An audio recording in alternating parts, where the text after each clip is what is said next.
close. Colin Kaepernick, Reid and the NFL agreed to settle on Friday, but the case won't truly be resolved until Kaepernick is back on the field. USA Today Sports with a collusion grievance against the league now settled, is an NFL return imminent for Colin Kaepernick.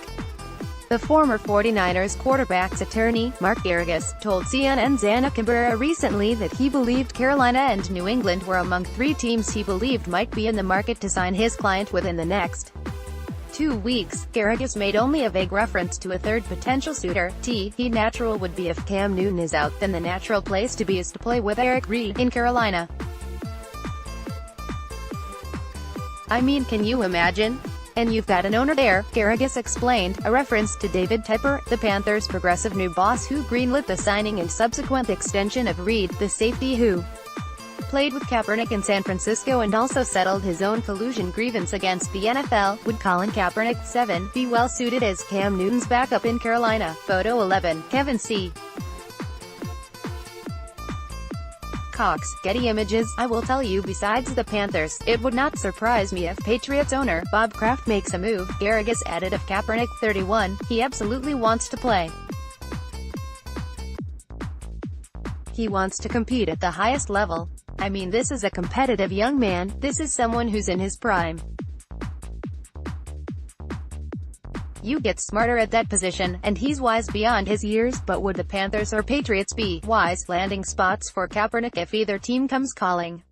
Let's examine. Jarrett Bell. Colin Kaepernick's NFL career has made history, in more ways than owning NC armor. Colin Kaepernick proves to be a winner again with settlement with NFL definitively. Yes, Cap's game pretty closely mirrors that of Newton, the Panthers starter for 8 years, plus arm strength, extends plays, great athleticism on the move, capably limits turnovers,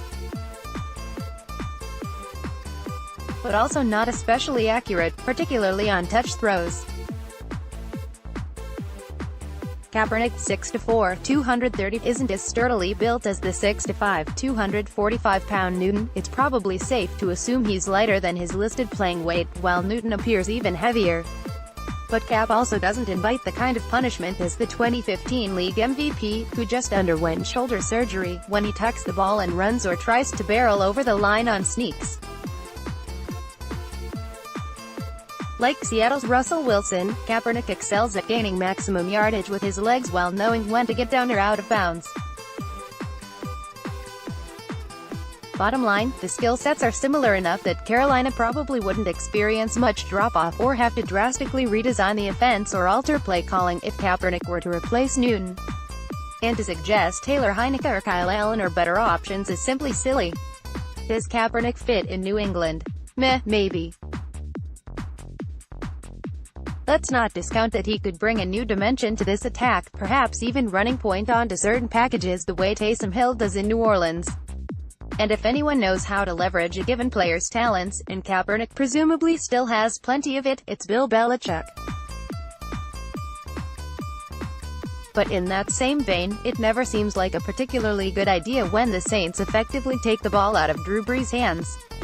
And though no one would suggest that Tom Brady's current backup, veteran Brian Hoyer, has Kaepernick's upside, he's also infinitely more familiar with the playbook and wouldn't require New England to reconfigure its attack on the fly if Brady went down. Accuracy and efficiently cycling through his progressions are Brady's bread and butter, yet have never been Kaepernick's strengths. Maybe he could get there under the tutelage of Belichick and offensive coordinator Josh McDaniels, but this could also be a square peg, round hole situation. Does Kaepernick fit in? There are other patently obvious teams that could immediately benefit from Cap's services.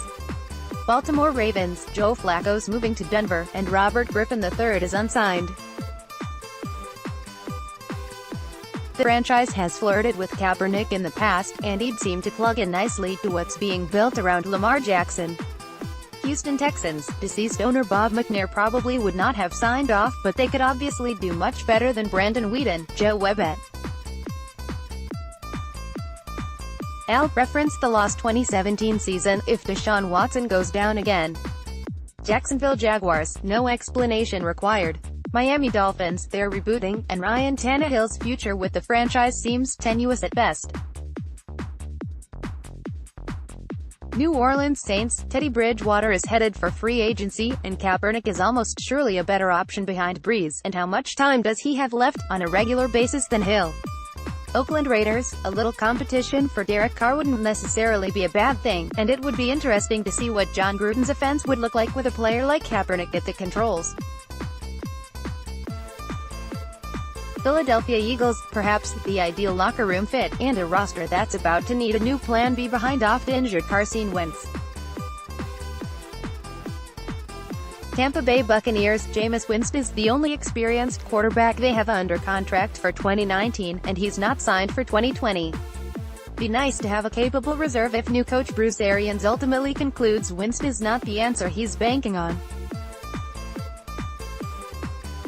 Tennessee Titans, Marcus Mariota always seems to be banged up. And we saw what happened in Week 17 with their playoff aspirations riding on Blaine Gabbert. Washington Redskins, the need is obvious given Alex Smith's uncertain outlook. Of course, that was also painfully apparent in the final 2 months of 2018. When Washington threw away its playoff hopes by employing much less capable backups, ****, follow Nate Davis on Twitter at @BinaTedivis.